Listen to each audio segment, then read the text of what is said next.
for tomorrow. We'll see sunshine, blue skies, about 70 degrees for high temperature. Not too bad on Thursday, about 66. Here we go. A chilly day on Friday with those showers in the forecast. High only 55. Leftover rain showers Saturday morning.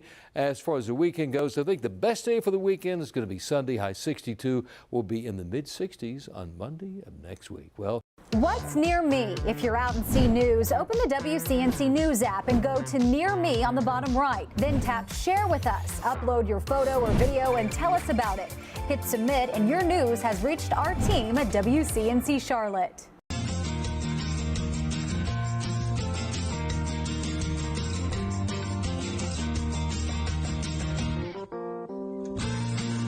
Happy Tuesday, everybody. Our big question of the morning: do you prefer self-checkout or do you prefer to go through a cashier checkout? The hard-hitting question. Chime in. That's right. Only the hard-hitting questions. Chime in. Let us know below. And it's because there could be some changes coming. Yeah, change is coming. So some of us are already seeing some of these, especially for those who shop at Costco. You see that they're making us scan our membership cards now because everybody was sharing, myself included. But we talked about this earlier this morning. So multiple retail analysts, they've already confirmed what we know.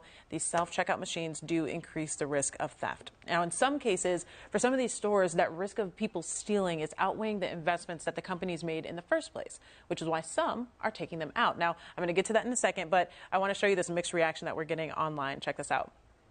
I did not have to talk to a single person. Stood there for almost 10 minutes.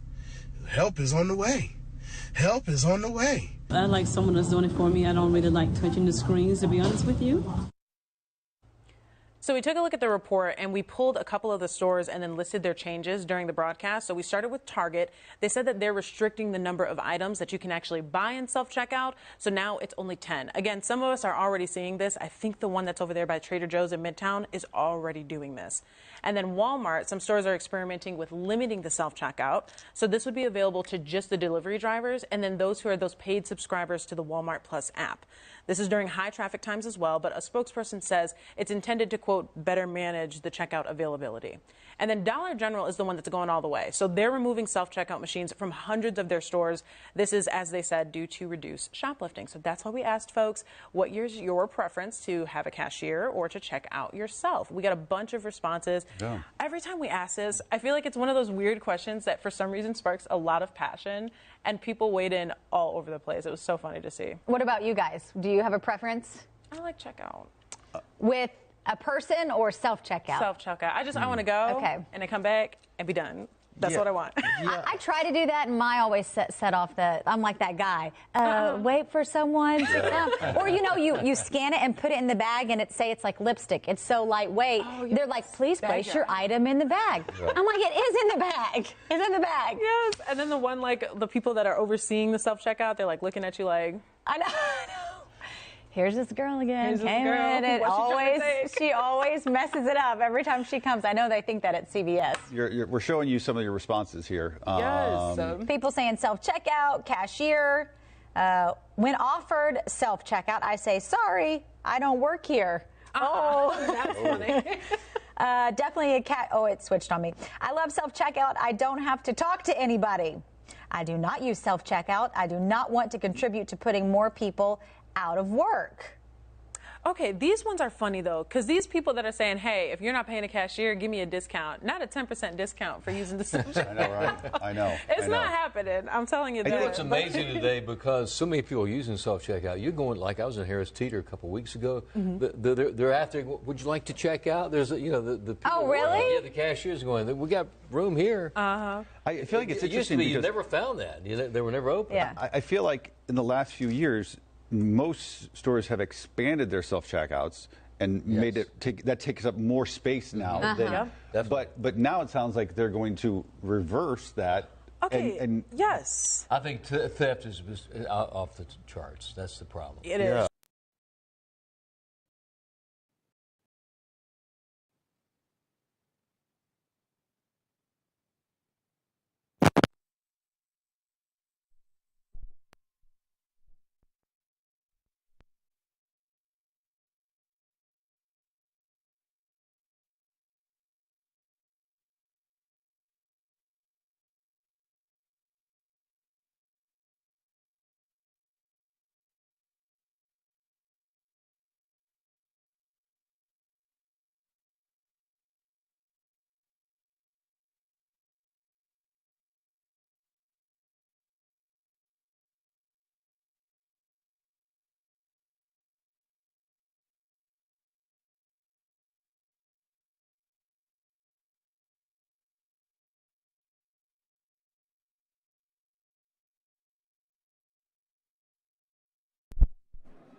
Mic check. 1, 2. Sounds good.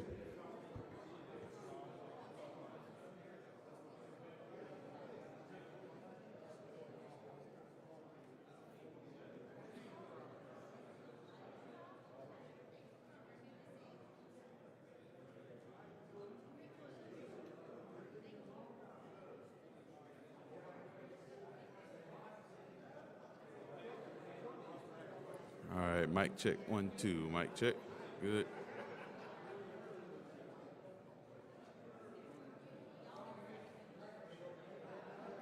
Mic check. 1, 2. Mic check.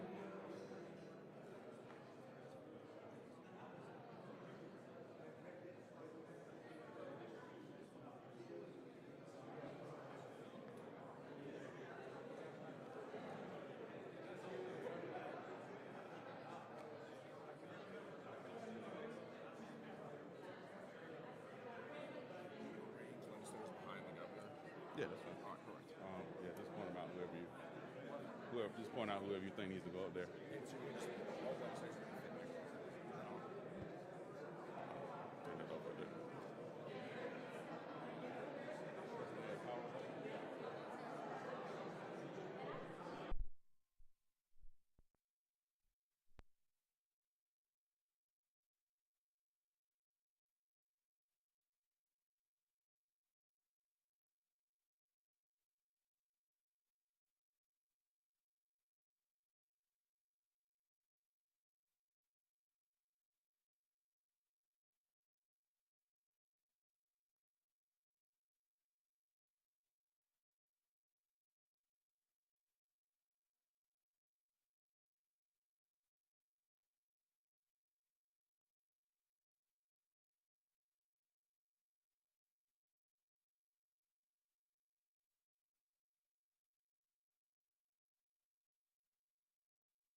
I appreciate y'all. Thank you very much.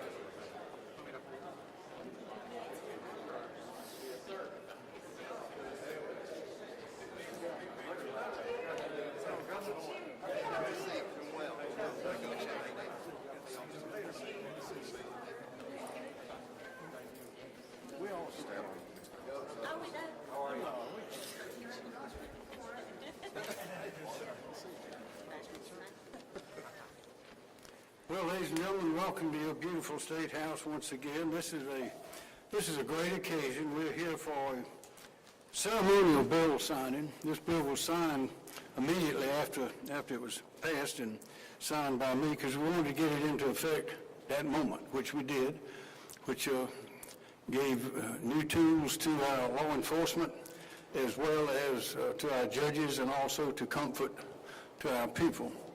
This, we call it constitutional carry and graduated penalties, is something that has been, of course, deeply tied to the Second Amendment of the United States Constitution, which all of us here understand, and also is a necessary step forward with those graduated penalties to send the message to the criminals and would-be criminals, and particularly those who've gotten accustomed to the revolving door in South Carolina. That door is now closed. It's not going to keep revolving. So this is a happy day. It's a good step forward. And I'll call on those who pushed this through and did the brain work. That's Senator Shane Martin.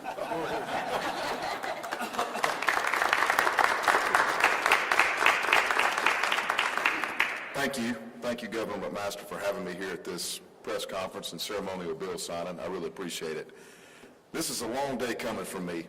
I started this process when I first got elected, and I think Senator Larry Grooms turned over the mantle to me in 2012 to become the head sponsor. And I'm just so glad to get it across the finish line. For me, it has always been about protecting our God-given rights under the Constitution and making sure government doesn't interfere. I'd like to thank a few people. Even though I've been the lead sponsor from the state Senate, Representative Bobby Cox from the House is the bill sponsor of the bill that actually passed. Just shows we don't have any pride in authorship here. We want to get the issue passed, and that was accomplished today. We've heard the same old tried and true arguments that it's going to be the Wild Wild West. That's not going to happen. We heard that with open carry with training. We've heard that any time that we try to make sure our Second Amendment rights are not messed with at all. It never happens. But I'll tell you one thing, and the governor said it before, the one group of people that's never going to follow the law are the criminals. And they're the ones that will be punished under this legislation, and the law-abiding citizens are going to be protected. I also want to thank everybody in the House and Senate that voted for it, that's standing behind me today. I want to say a special thank you to our majority leader who helped get this bill up for special status in the Senate. Everybody knows the Senate's rules are very hard to deal with sometimes. I live by them and die by them sometimes, but it's what it is. But we had a conference committee of myself, Senator Massey, our majority leader, Senator Brad Hutto, who's our minority leader. We had Representative Bobby Cox, Representative Micah Caskey, and Representative Justin Bamberg. And I want to say just one thing about our minority leader. He didn't like this bill at all, but I wanted to thank him publicly for chairing the conference committee as the #1 senior member of the Senate chairs the conference committee. So I want to give him a little shout out. He probably doesn't want a shout out, but we're going to give him a shout out. But today is just a special day. I want to thank everybody behind me, beside me, the governor, Lieutenant Governor. I just want to thank everybody for being here and letting this day be a day where law-abiding citizens can exercise their Second Amendment rights without interference from government. Thank you.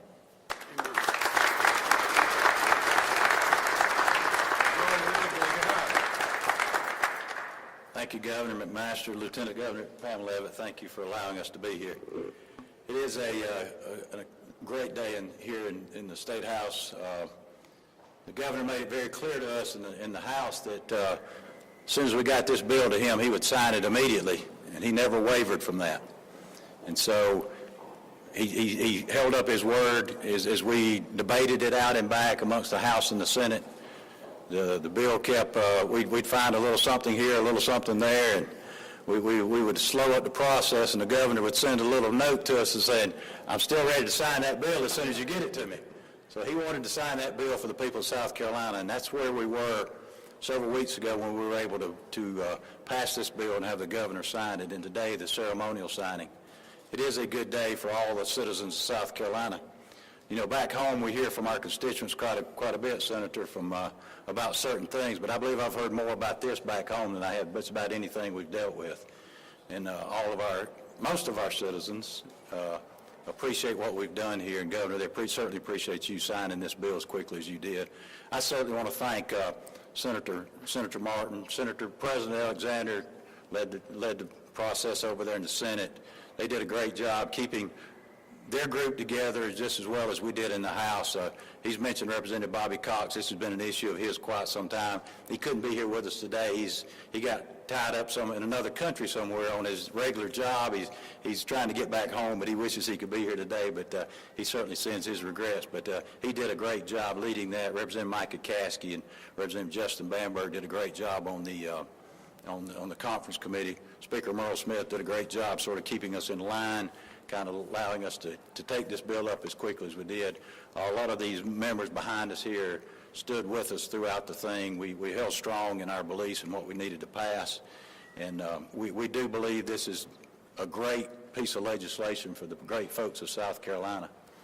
The one thing I particularly like about it is the governor's already stated is it tells the felons coming into South Carolina that are already here, we're watching, we're coming for you. Because this piece of legislation now allows our law enforcement to really punish those that get these guns illegally. Felons in possession is a vital part of this bill. And so we believe that this is going to cut down on some of the crime in South Carolina. We hope it is. We believe it will. And I think time will tell when we do that. So again, thank you very much for allowing us to be a part of this, Governor. Thank you for allowing us to pass this good piece of legislation. Senator Martin, thank you again for your leadership on the Senate side. Representative Cox, even though you're not here, we want to simply say thank you to him. And again, thank you very much. Thank you. One last point. It did take a while to get here. This has been debated and by law enforcement and citizens and those in politics and actually in political office for a long time. But I want to remind everybody, passing laws is supposed to take time. That's one reason we have three branches of government, and one of them is busted up into two parts, the House and the Senate. Because every law we pass, often to protect a constitutional right, often to limit the liberty of some of our citizens, notably the criminals. So before we take any liberties from anyone, it's supposed to be a long, arduous, carefully thought out process. And that is what has happened here, and I think what has been produced is going to prove to be a great step forward. So I want to thank all of you who worked so hard to get this done. Are there any questions for anyone? What do you have to say to groups like Moms Demand Action or other groups that are concerned that this bill will allow 18, 19, 20-year-olds user access to guns? Well, they still have to pass the background check and those sorts of things, and there's some that, because of prior convictions or other forms of misbehavior, won't be allowed. But what has occurred in other states, I think there are 29 that have passed such laws, and they have not seen that happen. But what I've heard from citizens just a few minutes ago having lunch, I was given a pat on the back. They say it makes them feel safer. So I'll say that time will tell, but I think time is going to show that this is a good step forward. You want to add? I'll add one thing. The Constitution doesn't specify the age. So that was a problem with our current CWP law, that whether you like it or not, those 18, 19, and 20-year-olds should be eligible. And I think the General Assembly took notice of that, and that's where the Constitution falls, and that's why we're happy about it. Another reminder on that, you can join the Army and a lot of other things, get shot at and carry weapons if you're 18 years old. And sometimes back in World War II, people were lying about the age to get in so they could go fight. More questions? Governor, Yes, for both you and for Representative Hyatt, Senator Martin, only because we have already asked you this. Guns seem to be one of those issues that come up year after year here at the State House. Obviously, this was a years-long effort to get constitutional carry enacted. Is this the end of the gun conversation, or is there more work to be done to expand gun access for South Carolina? There's always more work to be done in law enforcement. As long as they're killing and stealing and all methods of crime going on, we will still have work, and no law has all the answers. Things change. We got the internet, we got transportation, we got all sorts of things we didn't have 10, 20, or 30 years ago. So we always have to update, modernize, and we're always thinking, trying to make the people safe. Anything we can do to help law enforcement, we'll do it. Whatever it takes to put our men and women out there, keep them safe, give them the necessary tools that they need, we'll debate it all day long. Because we believe in law enforcement in the state of South Carolina. We believe in the right to bear arms. And we don't believe it's going to be the wild, wild west. As long as people like the NRA are still around, we'll probably hear back from them again. Outside of law enforcement, but just for your regular South Carolinians, anything more for them on that front? Probably not this year. I don't know what will happen next year. I don't think you'll see anything this year, but you never say never, because like the governor said, things are always evolving, and so I would guess somewhere down the line we may have another discussion about that, but I don't think you'll see anything else this year. Yes, ma'am. Many local law enforcement agencies call this bill a win for criminals. What is your response to that? We've heard such things. I don't know that we've exactly heard that, but there has been some concern about the availability of guns.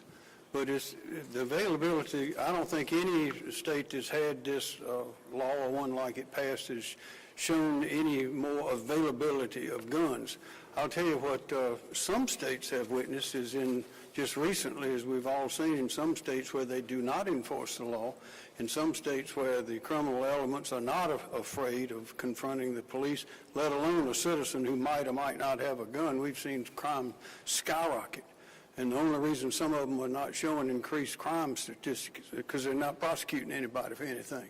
But we're not doing that here. I think with this law, with the graduated penalties and standing up for that Second Amendment, those people who want to be able to take a pistol with them if they feel threatened at home or wherever they go, if they feel threatened, we don't want them to feel threatened. If they can find safety and comfort in having a firearm with them, then that's exactly what the Second Amendment is there for. Governor, graduated penalties for felons in possession has obviously been a priority for you over the past few months. If graduated penalties for felons in possession were not in this bill, would you be signing it? That is called speculation. We don't speculate very much. Next question. Any more? Well, I want to thank all of you for being here, and again, want to thank all of you on behalf of the 5.37 million happy, proud South Carolinians for doing this great work. Thank you. Thank you.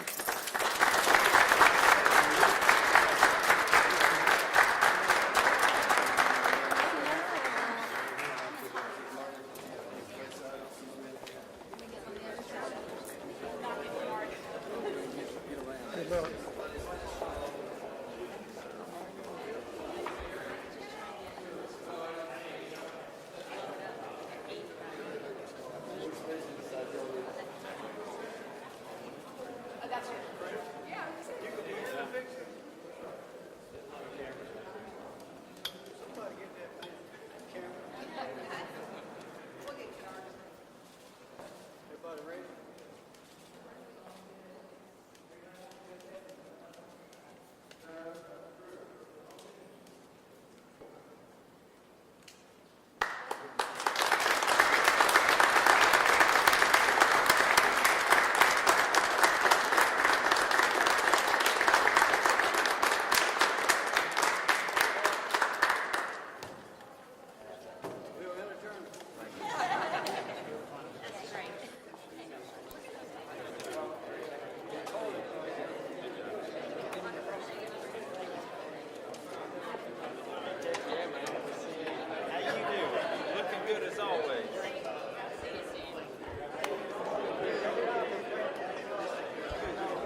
season can sometimes be confusing, right? Especially if your family or financial status has changed over the last year. Maybe you work multiple jobs or